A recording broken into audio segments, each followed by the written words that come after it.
ഈശോമിശിഹായ്ക്ക് സ്തുതിയായിരിക്കട്ടെ.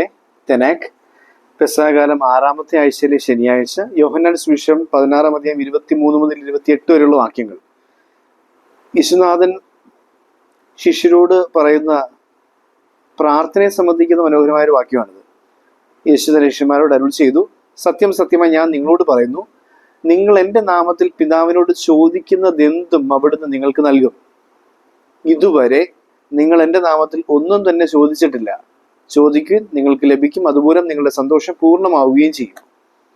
ഇതാണ് നമ്മൾ വായിക്കുന്ന സുവിശേഷ ഭാഗം. ഇവിടെ യേശുനാഥൻ പറയുകയാണ്, നിങ്ങൾ ഒന്നും തന്നെ ചോദിച്ചിട്ടില്ല. നമ്മളോട് യേശു പറയുക, നിങ്ങൾ ഒന്നും തന്നെ ചോദിച്ചിട്ടില്ല.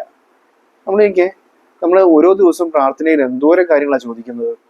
നമുക്ക് നല്ല സ്വസ്ഥത തരണമെന്ന് പറയുന്നുണ്ട്, രോഗം മാറണമെന്ന് പറയുന്നുണ്ട്, അല്ലെങ്കിൽ നല്ല ജോലി കിട്ടണമെന്ന് പ്രാർത്ഥിക്കുന്നുണ്ട്. നമ്മളോട് പ്രാർത്ഥന സമയം ആവശ്യമുള്ള ആളുകൾക്ക് വേണ്ടി അവരുടെ കുടുംബജീവിതം നന്നായി മുന്നോട്ട് പോകാൻ കൃപ ലഭിക്കണമെന്ന് പ്രാർത്ഥിക്കുന്നുണ്ട്. അല്ലെങ്കിൽ ഭൗതികമായിട്ടുള്ള സാമ്പത്തികമായിട്ടുള്ള ആവശ്യങ്ങൾ പറഞ്ഞ് നമ്മൾ പ്രാർത്ഥിക്കാറുണ്ട്. പക്ഷെ യേശു പറയുകയാണ്, ഇതുവരെ നിങ്ങൾ എൻ്റെ നാമത്തിൽ ഒന്നും തന്നെ ചോദിച്ചിട്ടില്ല. എന്താണ് ഈശോയുടെ നാമത്തിൽ ചോദിക്കാൻ പറയുന്നത്? നമ്മൾ പറയുന്നത് ഈ ചോദിക്കുന്ന ഭൗതിക കാര്യങ്ങളെല്ലാം ഈശോയുടെ നാമത്തിലാണ്. പക്ഷെ ഇവിടെ ഈശോയുടെ നാമത്തിൽ ചോദിക്കാന്നുകൊണ്ട് അർത്ഥമാക്കുന്നത് ആത്മീയ കാര്യങ്ങൾ ചോദിച്ചിട്ടുണ്ടെന്നുള്ളതാണ്. ഈശോയുടെ നാമത്തിൽ എനിക്ക് കരുണയുള്ളൊരു ഹൃദയം തരുമോ? ഈശോയുടെ നാമത്തിൽ എനിക്ക് അനുതാപമുള്ളൊരു മനസ്സ് തരുമോ? ഈശോയുടെ നാമത്തിൽ എനിക്ക് ദൈവീകമായ ജ്ഞാനം തരുമോ?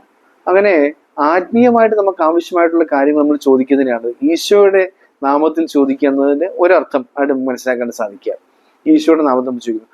നമ്മൾ ഈശോയുടെ നാമത്തിൽ തന്നെയാണ് നമ്മൾ സമ്പത്ത് തരാൻ വേണ്ടി പ്രാർത്ഥിക്കുന്നതും ഇങ്ങനെ സൗഭാഗ്യങ്ങൾ കിട്ടാൻ വേണ്ടി പ്രാർത്ഥിക്കുന്നതും എല്ലാം ഈശോയുടെ നാമത്തിൽ തന്നെയാണ്. പക്ഷെ സ്പെസിഫൈ ചെയ്ത് ഈശോ പറയാണ്, നീ നിന്റെ ആത്മാവിന് അനുഗ്രഹമായിട്ടുള്ള കൃപകൾക്ക് വേണ്ടി പ്രാർത്ഥിച്ചിട്ടുണ്ടോ? അതാണ് ഈ എൻ്റെ നാമത്തിൽ ചോദിക്കാന്നുകൊണ്ട് അർത്ഥമാക്കുന്നത്. അങ്ങനെ ചോദിക്കുമ്പോൾ ഈശോ ദിനേശൻ പറയാണ്, ചോദിക്കുകയും നിങ്ങൾക്ക് ലഭിക്കും, അതുമൂലം നിങ്ങളുടെ സന്തോഷം പൂർണ്ണമാവുകയും ചെയ്യും. അതുമൂലം നിങ്ങളുടെ സന്തോഷം ദ ഫുൾനെസ് ഓഫ് ജോയ്. എന്താണ് ഈ ഫുൾനെസ് ഓഫ് ജോയ്? സന്തോഷം, പൂർണ്ണമായ സന്തോഷം, അപൂർണമായ സന്തോഷം. ഇത് ഈ യോഹന്നാൻ സുവിശേഷത്തിന്റെ പ്രത്യേകതയായി. യോഹന്നാൻ പലയിടത്തും ഇത് കണക്കുള്ള വാക്കുകൾ ഉപയോഗിച്ചിട്ടുണ്ട്.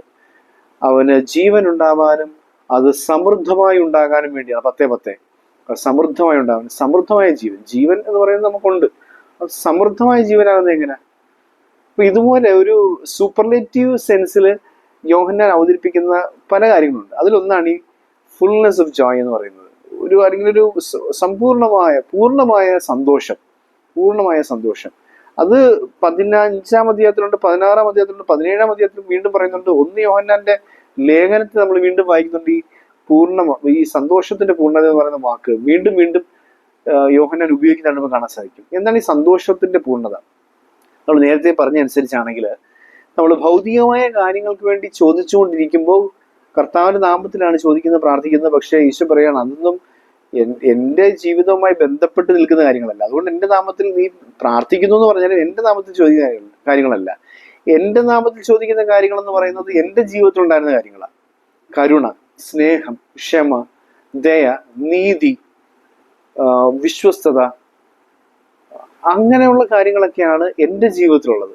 അതാണ് എൻ്റെ നാമത്തിൽ ചോദിക്കാന്ന് പറയുന്നത്. അത് നീ ചോദിക്കുകയും നിനക്കത് ലഭിക്കുകയും ചെയ്തു കഴിയുമ്പോൾ നിനക്കുണ്ടാകുന്നൊരു സന്തോഷമുണ്ട്. അതാണ് പൂർണ്ണമായ സന്തോഷം. ഭൗതിക കാര്യങ്ങൾ നിനക്ക് കിട്ടിക്കഴിയുമ്പോൾ ഉള്ളൊരു സന്തോഷം എന്ന് പറയുന്നത് അപൂർണമാണ്. അതിൽ വളരെ ലിമിറ്റഡാണ്.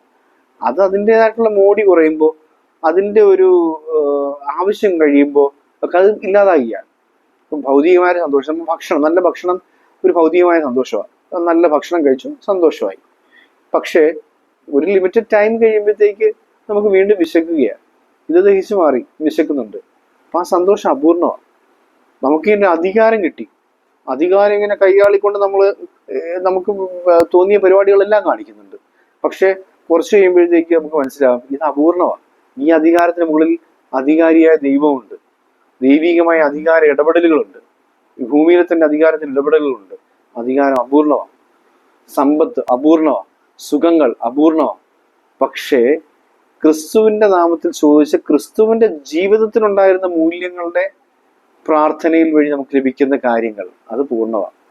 നിനക്ക് കരുണയുള്ളൊരു മനസ്സ് കർത്താവ് തന്നിട്ടുണ്ടെങ്കിൽ അതുവഴി നിനക്ക് കിട്ടാൻ പോകുന്ന സന്തോഷം പൂർണ്ണമാണ്. നിനക്ക് അനുതാപമുള്ളൊരു ഹൃദയം ദൈവത്തിൽ നിന്ന് കിട്ടിയിട്ടുണ്ടെങ്കിൽ അതുവഴി നിനക്ക് കിട്ടാൻ പോകുന്ന സന്തോഷം പൂർണ്ണമാണ്. നിനക്കൊരു നീതിബോധമുള്ളൊരു മനസ്സുണ്ടെങ്കിൽ ആ നീതിബോധത്തിലൂടെ നിനക്ക് കിട്ടാൻ പോകുന്ന സന്തോഷം പൂർണ്ണമാണ്.